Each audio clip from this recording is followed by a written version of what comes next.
Junior ডক্টরদের অনশন মঞ্চ থেকে বলা হলো যে মুখ্যমন্ত্রী একবার আসতে পারলেন না। খুব ইঙ্গিতপূর্ণভাবে একটা নেতিবাচক প্রচারের সুরে নাটকীয়ভাবে এটা বলা হলো। একটু মনে করিয়ে দিতে চাই, মুখ্যমন্ত্রী তো গেছিলেন, আপনাদের স্বাস্থ্য ভবনের ধর্ণা মঞ্চে তো মুখ্যমন্ত্রী গেছিলেন। জ্যোতি বসুর সরকারের মতো, জ্যোতি বসুর সময়ের মতো আরজি করের আন্দোলনকারী জুনিয়র ডাক্তারদের উপর পুলিশ নামিয়ে পিটিয়ে তুলে দেননি। মমতা বন্দ্যোপাধ্যায় আপনাদের ধর্ণা মঞ্চেই গেছিলেন, একাধিকবার নিজের বাড়িতে বৈঠক করেছেন, বৈঠকে আমন্ত্রণ করেছেন, বৈঠক করেছেন, নবান্নে হয়েছে।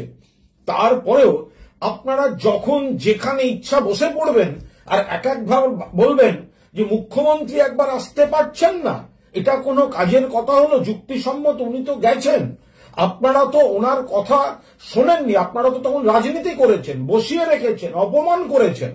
তারপরেও তিনি তো সেখানে গেছিলেন। আজকে আপনি বলছেন যে মুখ্যমন্ত্রী একবার আসতে পারলেন না, যতবার ইচ্ছা আপনারা যেখানে সেখানে বসবেন আর মুখ্যমন্ত্রী যাবেন, এটা কোনো যুক্তি হতে পারে না।